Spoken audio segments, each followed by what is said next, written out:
ಎಲ್ರಿಗೂ ನಮಸ್ಕಾರ. Welcome to my channel. ನಾನು ನಿಮ್ಮ ತೇಜಸ್. ಇದು ನನ್ನ ಫಸ್ಟ್ ವ್ಲಾಗ್. ಇವತ್ತು ನಾವು ಎಲ್ಲೋಗ್ತಾ ಇದ್ದೀವಿ ಅಂದರೆ ಸೌತಡ್ಕ ಗಣಪತಿ ದೇವಸ್ಥಾನ. ಇದು ಬಂದುಬಿಟ್ಟು ಧರ್ಮಸ್ಥಳದಿಂದ 14ರಿಂದ 18 ಕಿಲೋಮೀಟರ್ ದೂರದಲ್ಲಿದೆ. 2 ರೂಟ್ ಇದೆ. ಆ ದೇವಸ್ಥಾನ ಬಂದು ದಕ್ಷಿಣ ಕನ್ನಡ ಜಿಲ್ಲೆ ಬೆಳ್ತಂಗಡಿ ತಾಲೂಕು ಮತ್ತು ಕೊಕ್ಕಡ ಗ್ರಾಮದಲ್ಲಿ ಬರುತ್ತೆ. ಈಗ ನಾವು ಸೌತಡ್ಕ ಗಣೇಶ ದೇವಸ್ಥಾನಕ್ಕೆ ಹೋಗ್ಬೇಕಂದ್ರೆ ಕಾರಲ್ಲಿ ಹೋಗೋದಾದರೆ 284ರಿಂದ 285 ಕಿಲೋಮೀಟರ್ ತೋರಿಸ್ತಿದೆ. 6 ಗಂಟೆ ತೋರಿಸ್ತಾ ಇದೆ.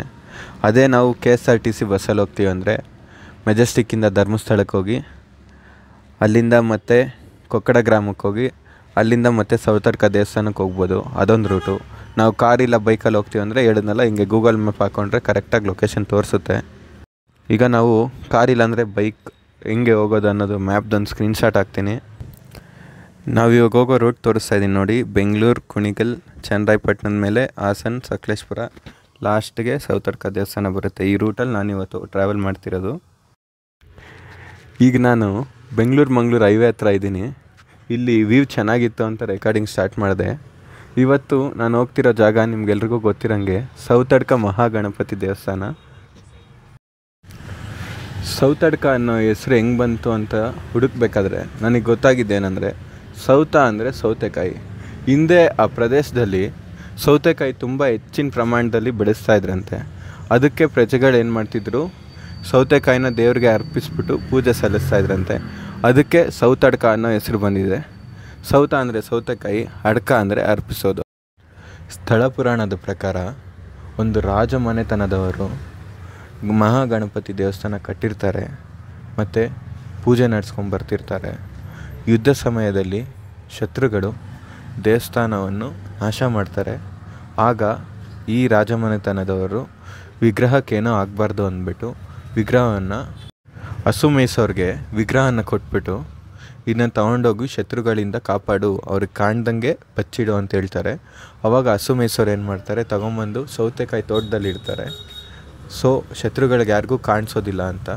ಆ ರೀತಿ ಗಣಪತಿ ವಿಗ್ರಹ ಇಲ್ಲಿಗೆ ಬಂತು. ಈಗ ನಾವು ದೇವಸ್ಥಾನ ಮುಂದೆ ಬಂದಿದ್ದೀವಿ. ನೀವು ನೋಡ್ತಿರ್ಬೋದು, ಇಲ್ಲಿ ಗಣೇಶನ ವಿಗ್ರಹಕ್ಕೆ ಯಾವುದೇ ಥರದಂಥ ದೇವಸ್ಥಾನ ಆಗಲಿ ಗರ್ಭಗುಡಿ ಆಗಲಿ ಇಲ್ಲ.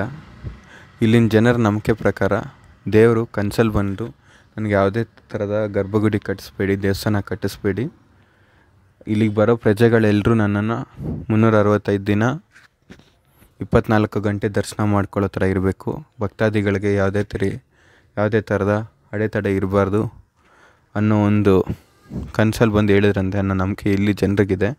ಅದಕ್ಕೆ ನೋಡ್ತಿದ್ದೀರಲ್ಲ, ಒಂದೂ ಕಡೆನೂ ದೇವ್ರಿಗೆ ಗುಡಿ ಗರ್ಭಗುಡಿ ಏನೇ ಇಲ್ಲ, ಓಪನ್ ಸ್ಪೇಸಲ್ಲಿದೆ. ಮತ್ತು ಇಲ್ಲಿ ನೋಡ್ತಿರ್ಬೋದಲ್ಲ, ಗಂಟೆ ಇದೆಯಲ್ಲ, ಭಕ್ತಾದಿಗಳು ಬಂದು ಅವ್ರು ಏನಾರೋ ಒಂದು ಬೇಡ್ಕೊಂಡು ಅದು ನೆರವೇರಿದ್ರೆ ಬಂದು ಗಂಟೆ ಕಟ್ತಾರೆ. ಇಲ್ಲಿ ಪ್ರತಿಯೊಂದು ಮೂಲೆಯಲ್ಲೂ ಗಂಟೆ ಇದೆ. ಎಷ್ಟು ಗಂಟೆಗಳಿದೆ ಅಂದರೆ ಲೆಕ್ಕ ಹಾಕೋಕ್ಕೂ ಆಗಲ್ಲ, ಅಷ್ಟು ಗಂಟೆಗಳಿದ್ದಾವೆ. ಮತ್ತು ಈ ಕ್ಷೇತ್ರದಲ್ಲಿ ಇನ್ನೊಂದು ಫೇಮಸ್ ಇದೆ. ಅದೇನೆಂದರೆ ಇಲ್ಲಿ ಸಿಗೋವಂಥ ಪ್ರಸಾದ ಅವಲಕ್ಕಿ ಪಂಚಕಜ್ಜಾಯ. ಅದಕ್ಕೆ ಅವಲಕ್ಕಿ, ಬಾಳೆಹಣ್ಣು, ಜೇನುತುಪ್ಪ ಎಲ್ಲ ಹಾಕಿ ಮಾಡಿರ್ತಾರೆ. ತುಂಬ ಚೆನ್ನಾಗಿರುತ್ತೆ. ಟ್ರೈ ಮಾಡಿ, ಮಿಸ್ ಮಾಡ್ಕೊಳ್ಳೋಕೆ ಹೋಗಬೇಡಿ. ಅದಕ್ಕೆ ಬೇಕಂದರೆ 75 ರೂಪೀಸ್ ಏನೋ ಚಾರ್ಜ್ ಮಾಡ್ತಾರೆ. ತಪ್ಪದೆ ಟ್ರೈ ಮಾಡಿ. ನೀವು ಧರ್ಮಸ್ಥಳ ಅಥವಾ ಕುಕ್ಕೆ ಸುಬ್ರಹ್ಮಣ್ಯ ದೇವಸ್ಥಾನಕ್ಕೆ ಬಂದರೆ ಈ ಪ್ಲೇಸ್ ಮಿಸ್ ಮಾಡ್ಕೊಳಕ್ಕೆ ಹೋಗಬೇಡಿ. ಧರ್ಮಸ್ಥಳದಿಂದ 16 ಕಿಲೋಮೀಟ್ರ್ ಏನೋ ಬರುತ್ತೆ. ಕುಕ್ಕೆ ಸುಬ್ರಹ್ಮಣ್ಯ ಸ್ವಾಮಿ ದೇವಸ್ಥಾನದಿಂದ 45 ಕಿಲೋಮೀಟ್ರ್ ಬರುತ್ತೆ. 2 ಮಧ್ಯೆ ಇದೆ ಇದು. ಸೊ ನೀವು 2 ಕವರ್ ಮಾಡೋದಾದರೆ ಮಧ್ಯದಲ್ಲಿ ಈ ದೇವಸ್ಥಾನ ನೋಡ್ಕೊಂಡು ಹೋಗ್ಬೋದು. ತುಂಬ ಚೆನ್ನಾಗಿದೆ. ಮತ್ತೆ ಸಿಗೋಣ ಇನ್ನೊಂದು ವಿಡಿಯೋನಲ್ಲಿ. ನನ್ನ ಕಂಟೆಂಟ್ ನಿಮ್ಗೆ ಇಷ್ಟ ಆಗಿದ್ದರೆ ಚಾನಲ್ನ ಸಬ್ಸ್ಕ್ರೈಬ್ ಮಾಡ್ಕೊಳ್ಳಿ, ಲೈಕ್ ಮಾಡಿ ಮತ್ತು ಶೇರ್ ಮಾಡಿ. ಬೆಲ್ ಐಕನ್ ಹೊಡೆಯೋದು ಮರಿಬೇಡಿ.